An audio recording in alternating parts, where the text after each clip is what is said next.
Bahagyang huhupa ang init at alinsangan sa maraming lugar sa bansa. Ayon po sa Pag-asa, patuloy na nakakaapekto ang hanging amihan sa halos buong Luzon kasama na ang Metro Manila.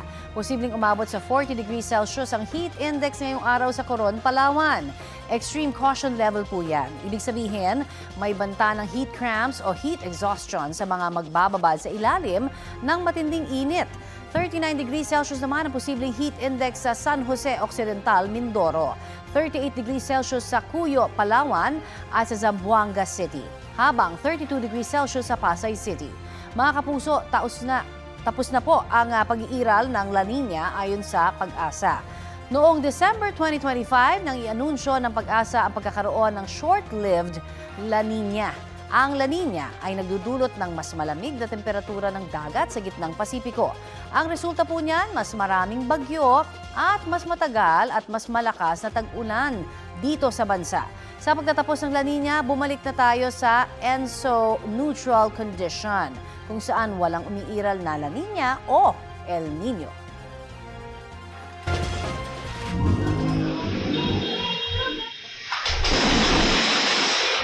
Naatrasan ng SUV ang isang tendera sa JP Rizal Street sa Rodriguez Rizal.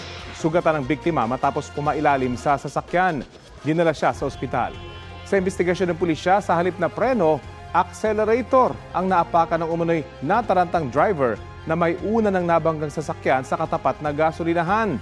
Ayon sa mga pulis, nakipag-areglo na ang driver na nangakong babayaran ng pagpapagamot sa biktima at pagpapaayos sa nasirang tindahan at nabanggang sasakyan. 14 na sangkot sa umano'y hazing sa estudyanteng si Kenneth Alcedo sa Cavite ang sinampahan ng reklamo ng kanyang pamilya. Ibinahagi naman ng dalawang kapwa neophyte ni Alcedo ang dinanas nilang pananakit sa initiation rites ng fraternity. Balitang hatid ni Marisol Abduraman. Pinadel lang po. Ganon din po, pinadel din po. Mismong mga kapwa neophyte ng freshman maritime student na si Mark Kenneth Alcedo ang kumumpirma sa dinanas na initiation rites sa Tau Gamma Fraternity. March 1 daw na mangyari ang initiation sa Cavite. Nagnanana pa nga ang mga malalalim na sugat at namamaga pa ang halos kulay tulong na kanilang mga hita. Kayo ang magkakasamang sa initiation. Opo. Kayong tatlo. Opo. Ang ginawa ba kay Kenneth, same sa ginawa sa inyo? Opo. 18 miyembro raw ng Tau Gamma Phi ang nandun. Lahat ba sila nagpaddle sa inyong tatlo? Opo. Pero hindi pa raw nakontento ang grupo. Bago kami matapos nung last naming pinagsusuntok po kami. Nawala ng malay si Kenneth. Sinipr po siya. Kasi po nasa loob po kami ng bahay. Tapos nasa sala lang po ata yun sila. Para sa ama ni Kenneth, hindi basta-bastang hazing ang ginawa sa kanyang anak. Kitang-kita sa lahat ng party. Kasi kung hindi mo makita ng marami, buti kung dito lang sa hita, pwedeng masabi natin na hazing lang yan. Lumalabas po marami sa baba, sa dito, ang dami. Sinampahan ng ama ni Kenneth ang 14 na suspect na tukoy na ang pagkakakilanlan. Kabilang dito ang 4 na sumuko sa General Trias Police. At isang sumuko naman sa Dasmariñas Police sa pamamagitan ni Mayor Jenny Barzaga. May isa pang suspect na sumuko sa CIDG NCR sa Camp Crame. Kaya aabot na sa 7 ang kabuang bilang ng mga suspect na hawak ng mga otoridad. Tuloy naman ang apela ng ama ni Kenneth at ng mga otoridad sa mga suspects at maging sa pamunuan ng Tau Gamma Phi na isuko na ang mga miyembrong sangkot sa insidente. Kung talagang makatao yung fraternity nyo, maging patas kayo. Tulungan nyo yung mga kasama nyo na isuko. Di ba? Tapos harapin nila. Marisol Abduraman, nagbabalita para sa GMA Integrated News. Ito ang GMA Regional TV News. Sugatan ng isang driver matapos suntukin ng kapwa motorista sa Murcia Negros Occidental. Pilit na inaawat ang lalaking yan sa pagsugod sa driver na nakatigil na kotse sa bahagi ng National Highway sa Barangay Salvacion. Makikita sa loob ng sasakyan ng duguang 67 anyos na biktima na sinuntok ng lalaking naka-green. Ayon sa pulisya, muntik nang magkagit-gitan sa kalsada ang kotse ng dugong driver at ang motorsiklo ng nanugod na lalaki. Hindi nagbigay ng pahayag ang driver at kanyang mga kaanak. Aminado naman ang suspect na nadala siya ng kanyang galit, kaya niya sinuntok ang driver. Sinampahan na siya ng reklamong serious physical injury. Nakatakda rin siyang padalhan ng show cause order ng LTO.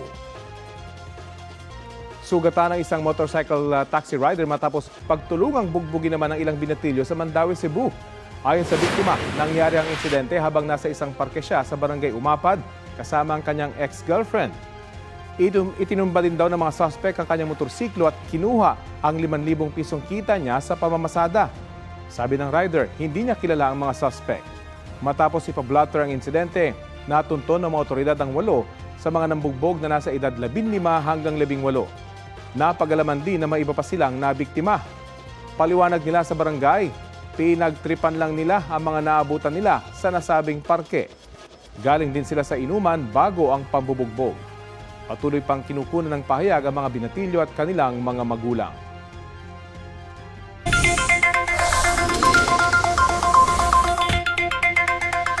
Sa kabila ng big-time oil price hike ngayong araw, stable daw ang presyo ng gulay sa ilang palengke. Ayon sa ilang nagtitinda, baka sa susunod na linggo pa maramdaman ito. Balitang hatid ni EJ Gomez.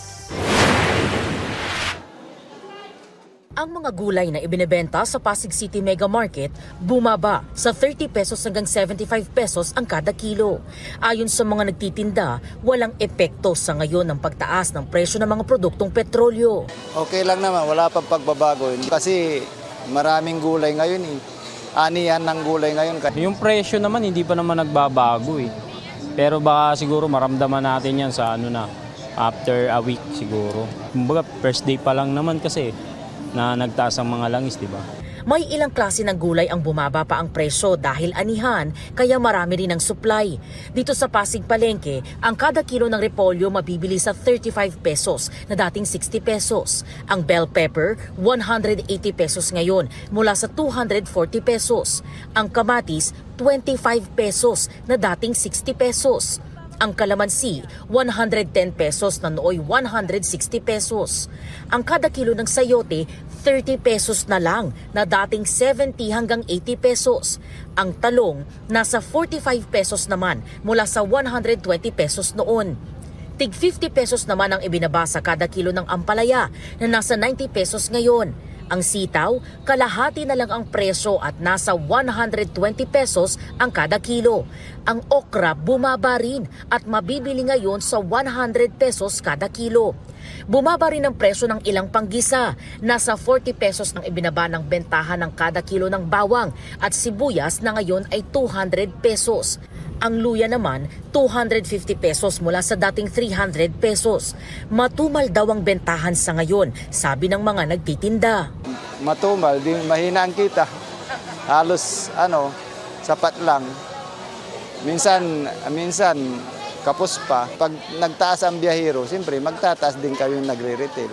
EJ Gomez, nagbabalita para sa GMA Integrated News.